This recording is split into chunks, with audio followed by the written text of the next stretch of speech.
Coming up on Locked On Dodgers, the Dodgers won a game they were supposed to win, which is good because it was the game on the schedule. They beat the A's. Also, in other news, the starting rotation is starting to come into focus a little bit. We got news on what the plans are, at least in the immediate future. We'll talk a little bit about JD Martinez's lingering injury issues, and we will talk about a text we got from a listener about the trade deadline and the idea of trading some of their prospect depth. That's what's on tap. So let's get Locked On Dodgers. You are Locked On Dodgers, your daily Los Angeles Dodgers podcast. Part of the Locked On Podcast Network, your team every day.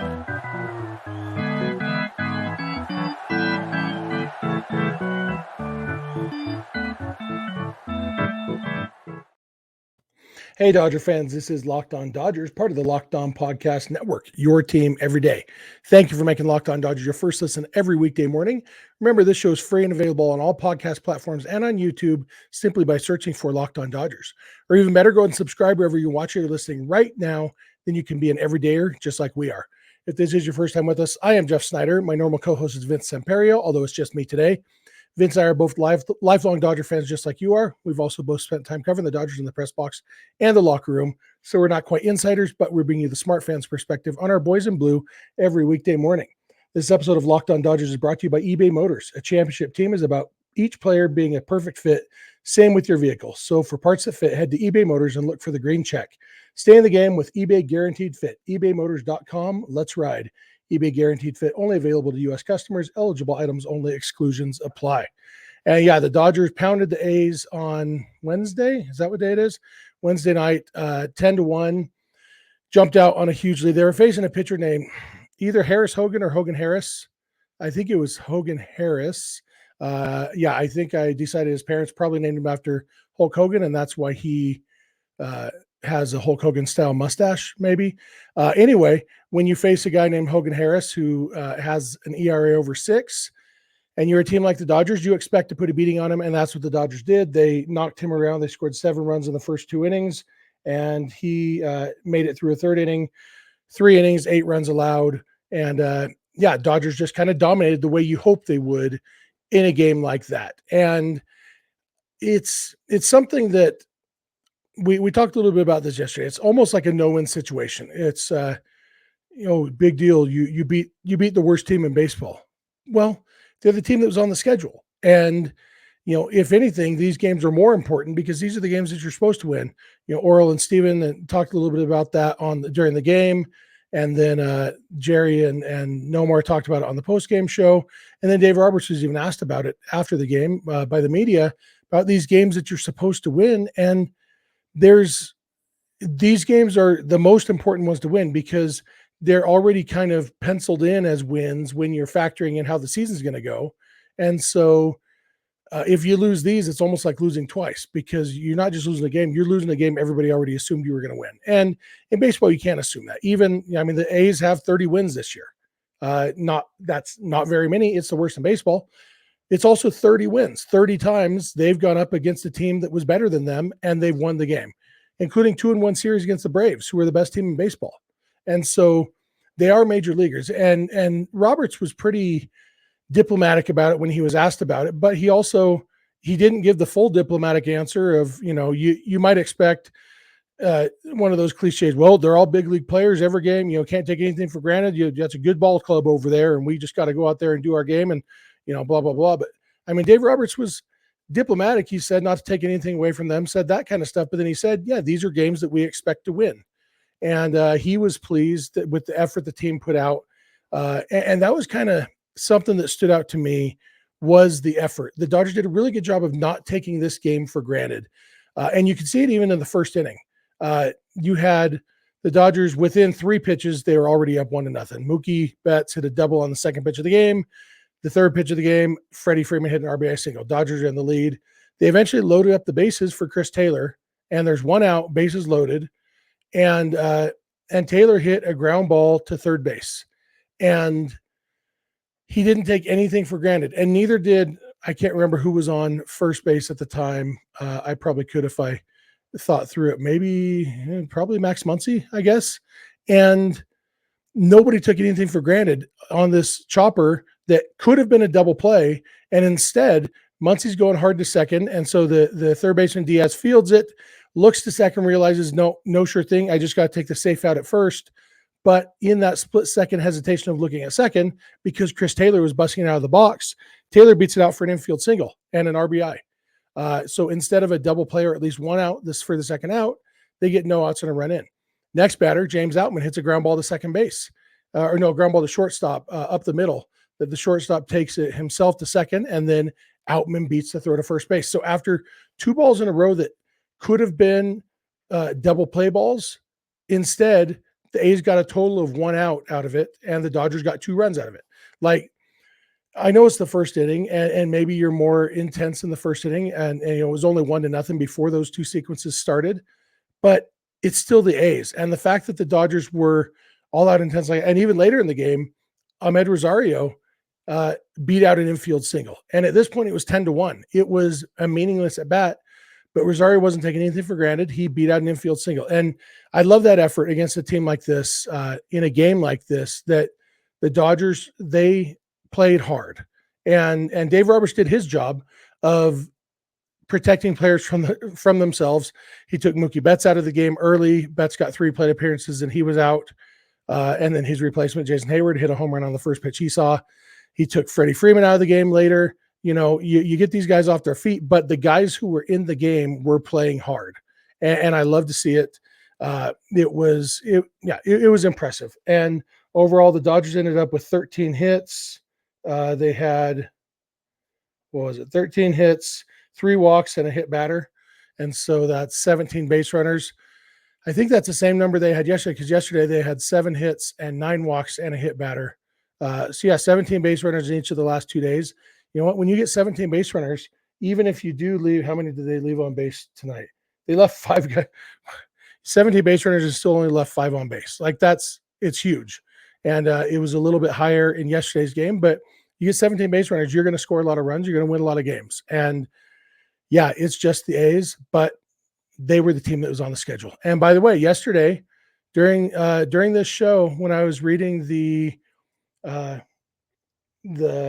sleeper ad, I mentioned that Mookie Betts was going to homer off of Hogan Harris. And I told you to mark that down in your sleeper app, playing your fantasy baseball. And if you'd done that, you could have won some money. We'll talk more about sleeper in a minute, believe it or not. But yeah, it was, the Dodgers had 4 homers. Mookie Betts hit 1. Ahmed Rosario hit his first homer as a Dodger. Miguel Rojas finally hit 1. He hits bombs in batting practice. I went to a couple games last week, and I mean, that dude hits home runs in batting practice. He's got a lot of power, and yet it hadn't translated to games when pitchers actually trying to get him out. He had a long foul ball in his first at bat that had home run distance, and then later he did finally get a home run over the wall in left center field. So that was exciting for him. And then Jason Hayward hit his home run, 4 home runs from kind of unlikely sources. The first homer of the year for as a Dodger for Rosario and for Rojas, first homer against a left-handed pitcher for Hayward, and obviously 29th homer for Mookie Betts. Freddie Freeman had a typically Freddie great game. I think they said it was his 5th 3-hit game since the All-Star break. Just ridiculous. Freddie's batting average is up to 338 now. His OPS is up over 1,000, up at 1,002. Mookie's OPS is up to 964. So just dominant at the top of the lineup. And good game. Way to go, Dodgers. Have a chance to sweep the series today in the series finale against the A's, facing JP Sears. I'm going to talk about JP Sears in a minute when I'm reading an ad for Sleeper. So I'll do that, and then I will be back to talk about some news about the starting rotation and what it's going to look like in the near future. So thanks for making Locked On Dodgers your first listen every weekday morning, and please keep it Locked On Dodgers. This episode is brought to you by Sleeper. Want the chance to win more money with less picks? Head to Sleeper, where you can win up to 100 times your money on just 2 or more fantasy baseball picks. JP Sears pitches for the A's tonight. JP Sears has allowed 25 home runs this year. Left-handed pitcher, allows a lot of home runs. I feel like Mookie Betts is a safe bet again this time. Freddie Freeman's probably going yard. Maybe Ahmed Rosario hits a second one. maybe Kike Hernandez gets his first homer as a Dodger this year. So many guys who might hit home runs because it is JP Sears pitching against the Dodgers, who have the second most homers in baseball. So all you got to do is choose 2 or more players that you like and select more or less on their stat categories like home runs, strikeouts, hits, and more. Get the right pick, and you get the picks right, and you could win big. If you're watching on YouTube, you can see I just popped up screenshots of the interface. It's really easy to do. It just shows you the stats. You choose more or less, over, under kind of stuff. Awesome way to play daily fantasy baseball and have a chance to win some pretty good money. And use promo code Locked On, and you will get up to $100 match on your first deposit. Terms and conditions apply. See Sleeper's terms of use for details. Currently operational in over 30 states. Check out Sleeper today. All right, I am back. I want to thank you for making Locked On Dodgers your first listen every weekday morning. Want to remind you, you can catch every Dodger game on the radio, the Dodgers radio broadcast on SiriusXM or the SXM app, simply by launching the SXM app and searching for Dodgers. You can also listen to this podcast on the SXM app by searching for Locked On Dodgers. Want to thank you, especially you everydayers who are with us every day. We love talking Dodgers with you. If you're not an everydayer, it's really easy to become one. Just watch or listen every day. Watch and listen every day if you feel so inclined. We try to keep these episodes to about a half hour every morning, every weekday morning, so you can listen to it on your way to work or while you're getting ready in the morning. Easily digestible, fun talking about the Dodgers with you. And we'd always love to hear from you. If you're watching this on YouTube, love to hear from you in the YouTube comments section. If you listen on the podcast, we'd love to hear from you through social media or email. Always love that. I'll give you all that contact info at the end. We actually have a text message from a listener that I'm going to talk about in the last segment today. But before we jump into that, let's talk about some news about the starting rotation. Dave Roberts said before the game that Michael Grove will not be in the starting rotation this next time through. I had thought they might go with the 6-man rotation this time through just because they don't have any days off. I think they have 13 days in a row that they're playing, something like that. And so I thought they may go to a 6-man rotation to give guys that extra day, but they're not, at least as of right now. Michael Grove is dropping out. So he's the casualty for Lance Lynn, which we had talked about a pretty decent likelihood of that. And, but now we know that that is the case. And one thing that will be interesting is Ryan Yarbrough. They still haven't decided what they're doing about Yarbrough when he joins the team. He's joining the team on Friday. They're not sure if he's going to be a starter or a reliever for them or a little bit of both. But it's not crazy to think that they could plug him into the rotation and bump Emmet Sheehan either to the bullpen like Grove or even back to the minor leagues just for purposes of innings management and development and all of that. Either one of those options could be likely. Yarbrough is a guy who it's hard to get a grip, like a total understanding on what they expect from him. Just looking at his stats, like nothing jumps out at you, but it seems like the Dodgers must see something in him. And so it'll be interesting to see what their plan is for him, what they do and how he handles that. And it could just be that they want him as another guy who can go deep in games. And that alone could be worth bumping Emmet Sheehan out of the rotation.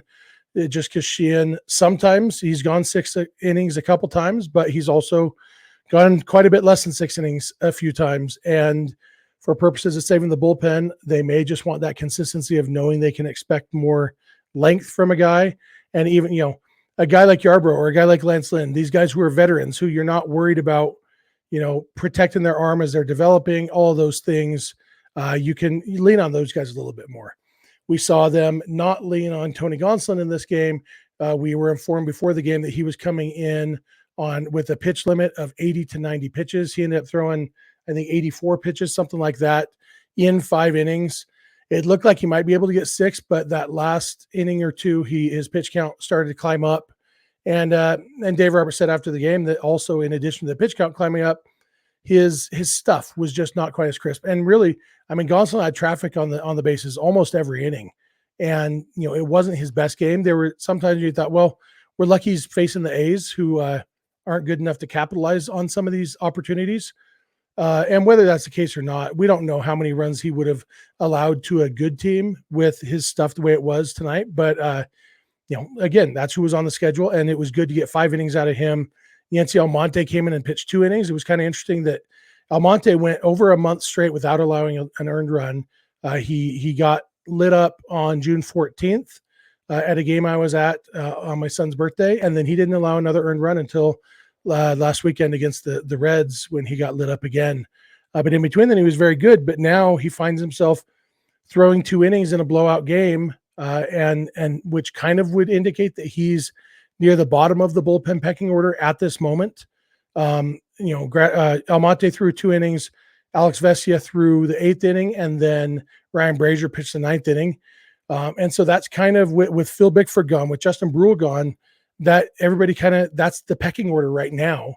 Bruce Dargratter was the only guy who wasn't available in this game. Everybody else was available, but that's who they went with. And so it kind of gives you little hints about what the bullpen is going to look like as far as high leverage situations and who they're going to go to.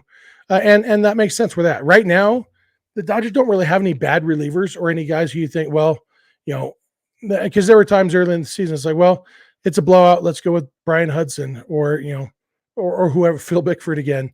And they don't have those kind of guys now. And so maybe this was just usage. It's who we had. So let's go with that. Having Michael Grove in the bullpen this weekend could help if, Julio is pitching today in the series finale against the A's.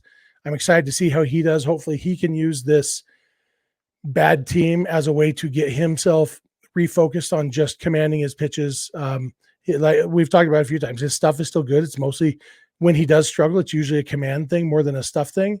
And so hopefully he can use this as almost a rehab start, a practice start against a minor league quality team. And hopefully the Dodgers can get the win, get the sweep of the series.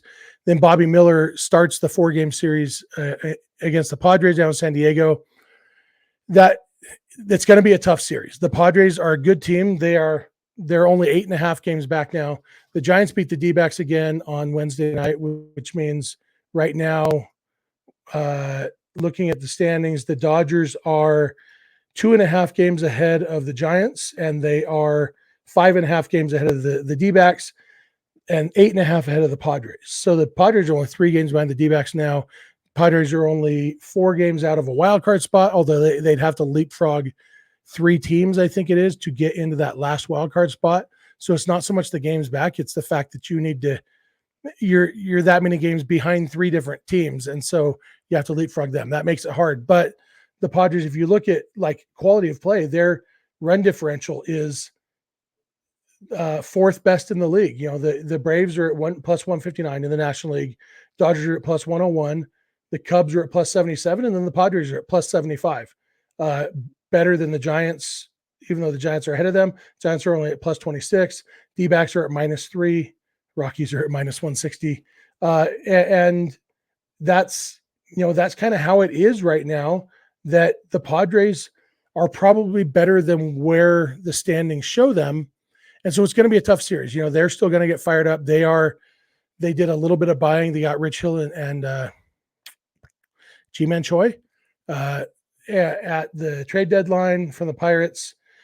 It'll be, they made a few trades. They got Garrett Cooper from the Marlins. And so they're going for it, and they're going to be fired up for the series with the Dodgers. Hopefully the Dodgers can come in and just blow them out and demoralize them.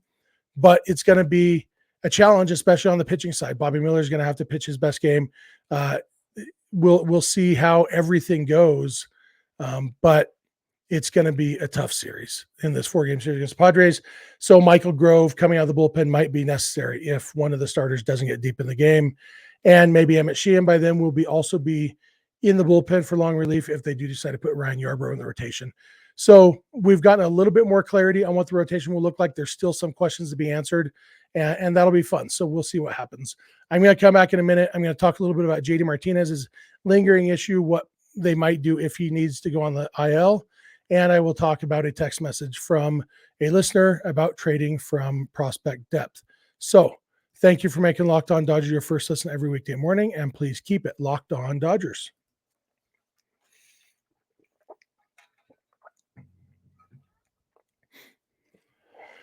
All right, I am back. I want to thank you again for making Locked On Dodgers your first listen every weekday morning. I want to remind you again to catch every Dodgers radio broadcast on SiriusXM or the SXM app just by searching for Dodgers. And I want to thank you again if you're an everydayer. Love talking Dodgers with you. And if you're not an everydayer, become one by watching or listening every day, and we'd love to hear from you. So JD Martinez missed the game again. Kirsten Watson reported during the game that JD is going to go through a full game day preparation on Thursday. He won't be in the starting lineup, but they are hoping that he will be able to be available off the bench. We'll see. It's kind of a weird injury because he doesn't know what caused it. They don't even really know what's wrong, and he can't even really describe exactly where the pain is, and it'll come and go with no rhyme or reason. And so, that's scary. We don't really know what to expect. And so while it's good news that he's pain-free right now, it's entirely likely, possible at least, that he could end up on the injured list. If things don't go well in his game day prep on Thursday, he could end up on the injured list. And if so, I want to talk a little bit about what their options are. JD is just a DH. And so maybe that's what JD stands for, just DH. I like just dingers more probably. But obviously you've got two kind of obvious choices, guys who've been in the big leagues already this year and are currently mashing at AAA. That's Michael Busch and Miguel Vargas. Depending on, some of it would depend on matchups, who you have coming up. Obviously, they've been facing a lot of lefties lately.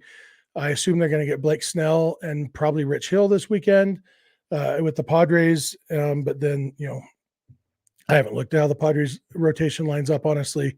But we'll see who they face. But, so one of those guys could make sense. But I had a thought on kind of a crazy idea. And when I had the thought, I thought, oh, that might be just crazy enough to work. As I've dug into it more, I think it's just crazy enough to say that's crazy and not do it. But I also thought it was interesting enough to talk about it here.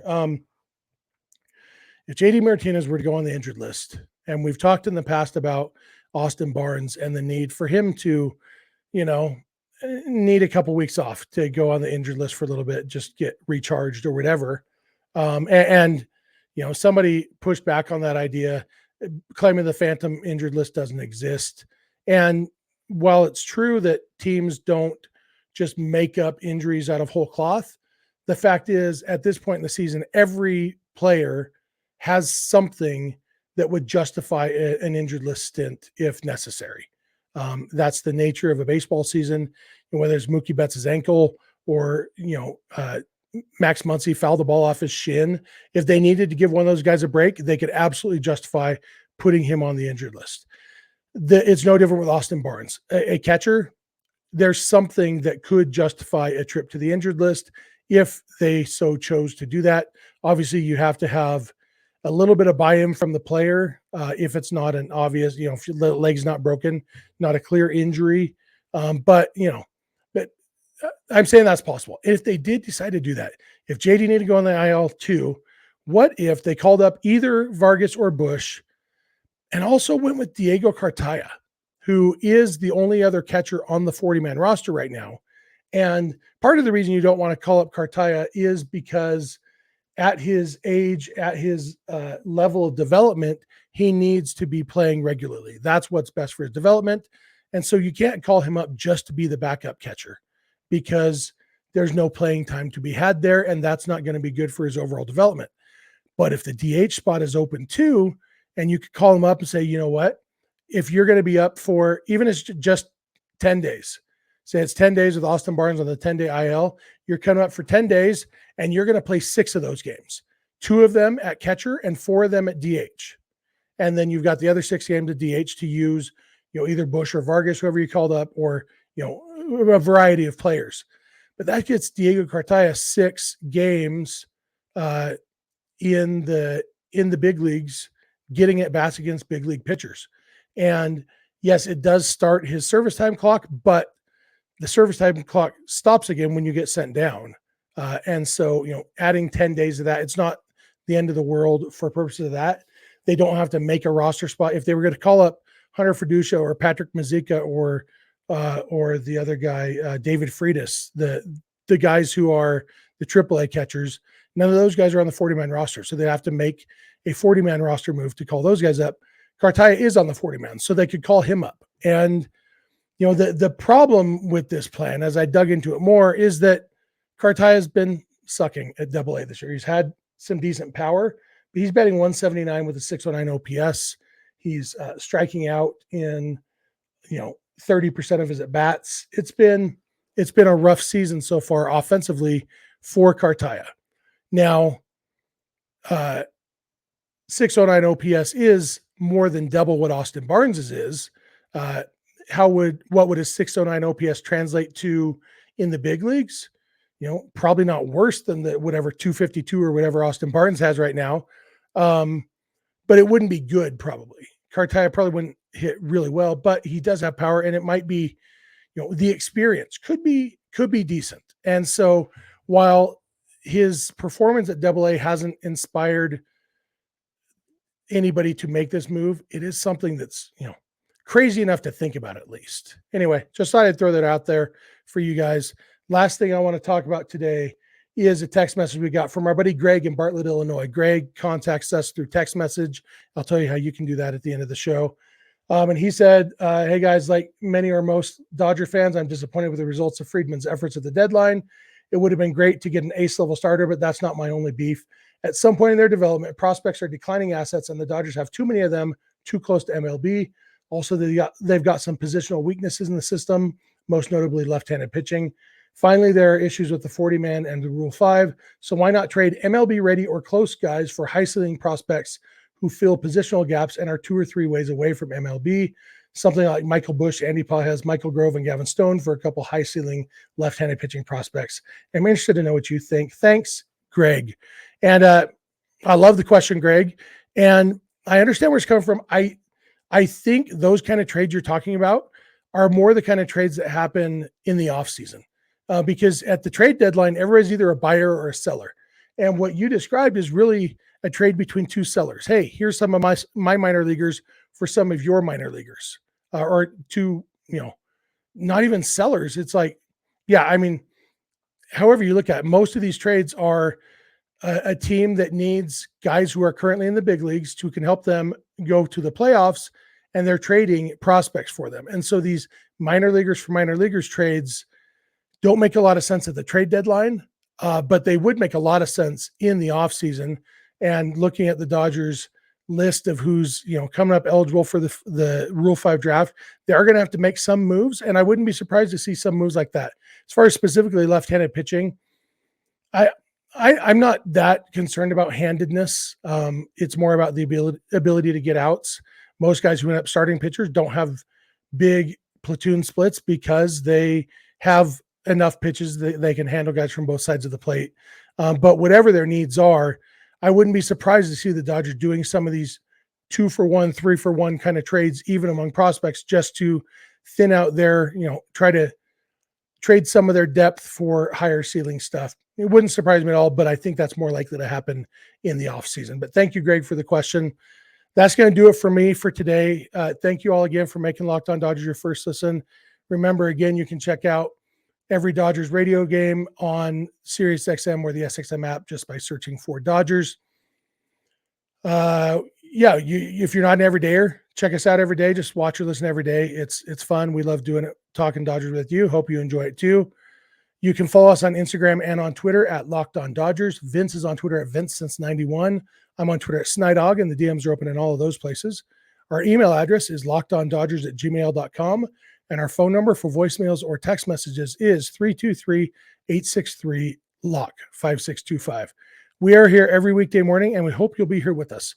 When you get in your car or sit on your couch, tell your smart device to play podcast Locked On Dodgers. And remember, you don't have to agree. You just have to listen. We'll talk to you tomorrow.